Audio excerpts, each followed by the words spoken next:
acendemos uma fogueira para não se apagar a chama que dá vida na noite inteira. Quando cheguei a Coimbra foi em 63, tinha acabado de aparecer os discos de José Afonso, foi uma coisa importante. Tinha acabado a crise de 62, em que os estudantes de Coimbra tomaram a Bastilha e depois começaram as hostilidades políticas contra o regime. A Associação Académica estava fechada nessa altura. Estavam a fazer as novas instalações do Teatro São Vicente e o local para a Associação Académica, só que depois não abriu. Abre depois em 64, 65, onde existem algumas direções que são de esquerda, mas muito isoladas em relação aos estudantes. E a crise de 69 reage muito contra isso. O facto dos dirigentes da Associação Académica serem quase uma espécie de elite. O movimento estudantil foi crescendo ao longo da década de 60. Os estudantes defendiam uma universidade nova, mais autónoma, mais moderna e aberta a todos. O que nós fizemos foi criar um grupo de pessoas que fosse, de facto, que estivesse muito ligado aos estudantes e que fosse apoiado por eles. Por isso, os dirigentes de 69, agora podem ser pessoas conhecidas, mas na altura eram estudantes normais. Era gente inteligente, era gente capaz, era gente que estudava, eram bons alunos em geral, mas que não se distinguia muito dos outros estudantes. No dia 17 de abril de 1969, Américo Tomás, o então Presidente da República, e outras importantes figuras do regime deslocam-se a Coimbra para inaugurar o edifício das matemáticas. Custa-me a crer que já passaram 40 anos. Há pormenores que ficaram na memória, outros terão sido esquecidos. A verdade é que eu tenho, digamos, na minha memória um filme daquilo que se passou.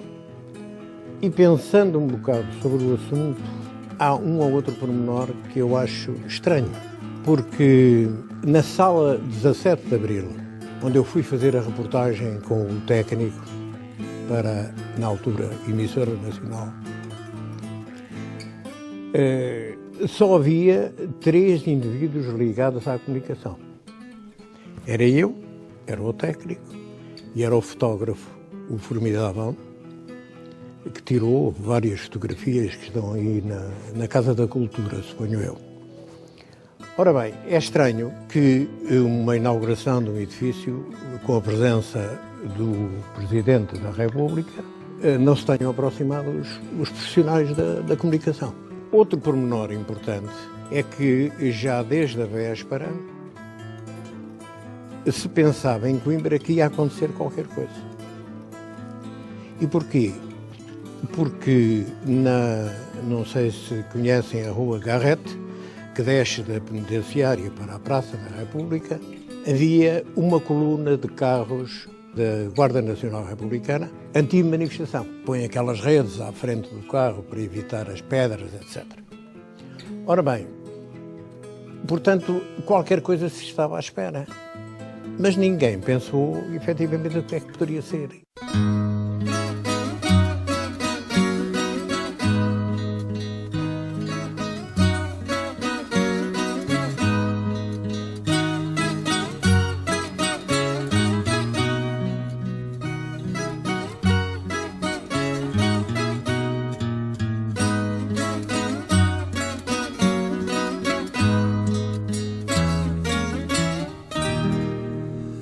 Águas passadas do rio, meu sono vazio não vão acordar. Águas das fontes calai, ó ribeira chorai, que eu não volto a cantar.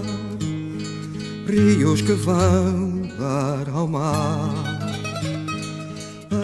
Somos estudantes da Universidade de Coimbra e peço licença à Presidente para falar nesta sessão. Bem, mas agora vai falar o Sr. Ministro das Obras Públicas, segundo a sequência.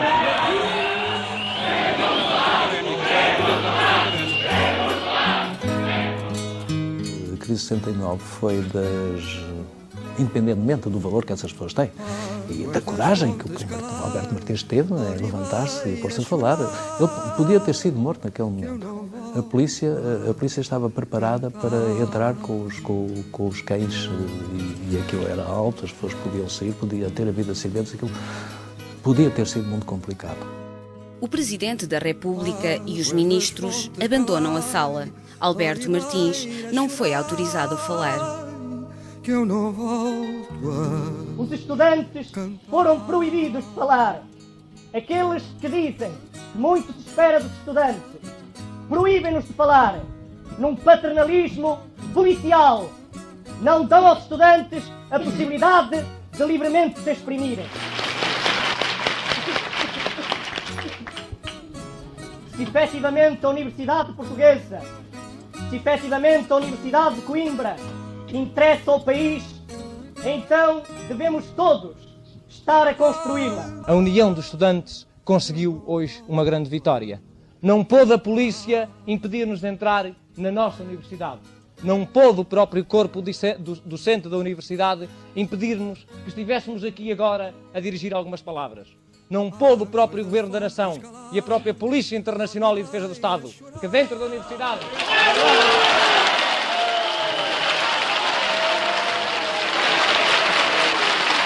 Não pôde a própria polícia, dizia eu. Não puderam, portanto, os lacaios armados do Governo impedir que os estudantes dentro da sua faculdade estivessem presentes e dentro da sua faculdade dissessem para eles, já que mais ninguém os quis ouvir, algumas verdades duras que se impõem. Cria-se aquela situação, os dirigentes são presos e depois coloca-se a questão, vamos fazer greve a exames ou não? Ou não? O que é que vamos fazer agora? A situação estava resolvida e pronto, a perspectiva agora era passar da associação para a faculdade. E a associação estava ligada às comissões de curso, havia gente, representantes dos alunos, por exemplo, das comissões de curso que existiam. Estávamos todos ligados, eram as chamadas juntas, e então a luta deixa de existir na associação académica, passa a existir na universidade. E aí não havia retorno porque a única saída era mesmo greve de exames. Nessa altura havia uma coisa importante, os jogadores de futebol da Académica, nomeadamente o Artur Jorge e todos os outros, estavam todos do nosso lado.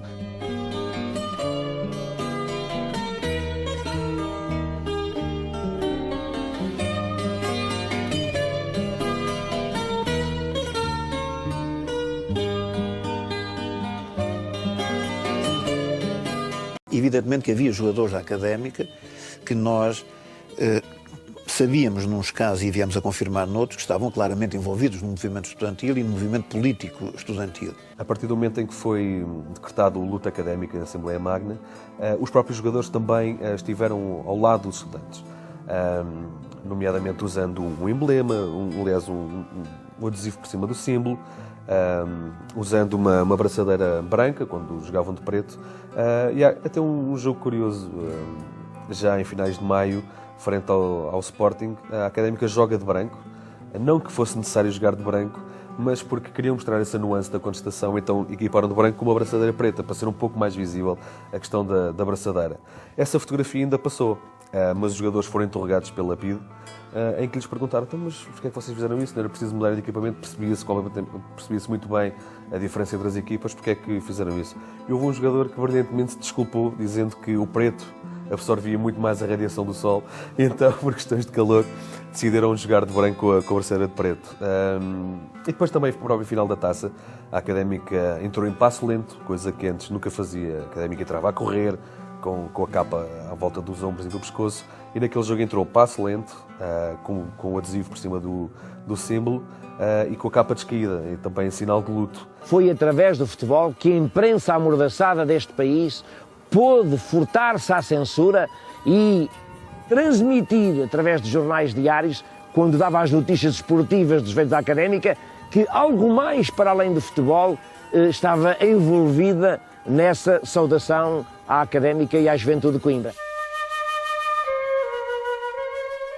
Depois do 17 de Abril, depois da crise de 69, nós fomos, o Marcelo Caetano disse depois que foi a maior asneira que ele fez, nós fomos de castigo para a tropa e para a guerra.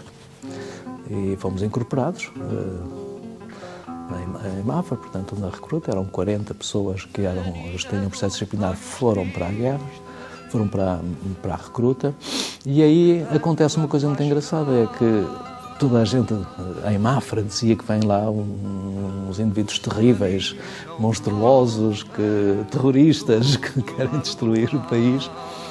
E então nós chegámos lá, aí distribuíram-nos pelos pelotões todos também.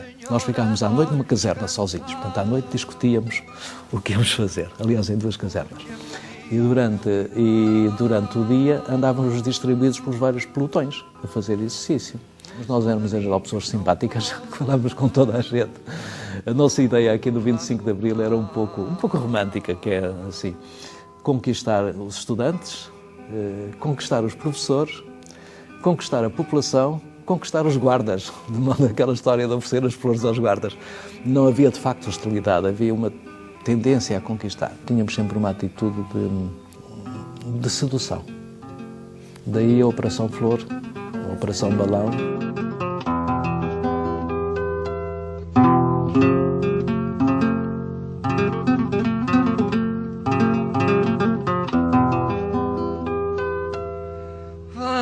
Senhor pensativo,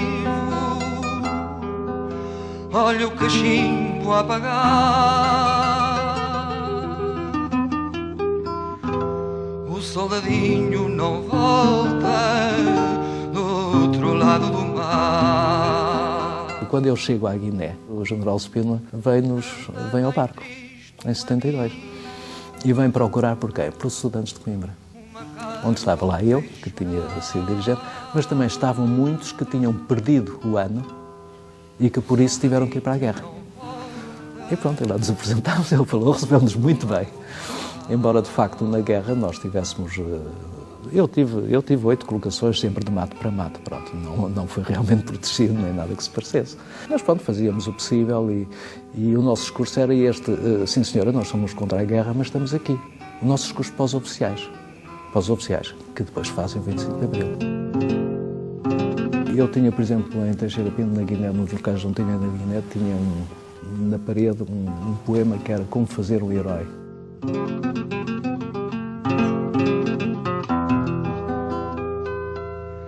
A lua que é viajante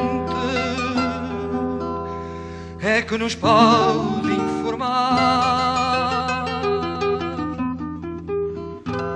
O soldadinho já volta do outro lado do mar. E era engraçado que depois os oficiais, quando eles iam nos visitar, olhavam para aquilo e diziam, pois é.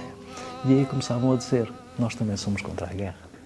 Nós também não estamos aqui bem. E aquilo que era, portanto, toda a gente pensava em surdina, não conversavam uns com os outros, com a nossa presença começa a falar-se. E toda a gente descobre que toda a gente era contra a guerra já na altura. Houve conflito, houve adesões às ideias de uns e de outros, de maneira que não é difícil pensar que teria havido ali ou que teria sido lançada ali uma pequena semente do 25 de Abril.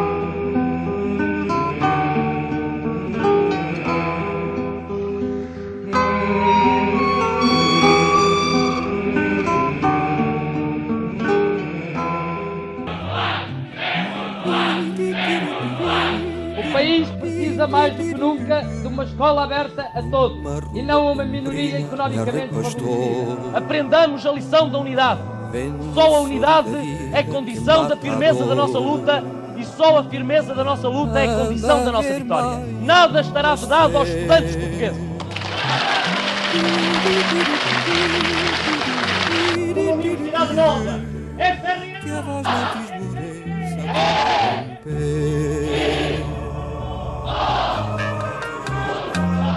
que a voz não te esmoreça, que vai romper.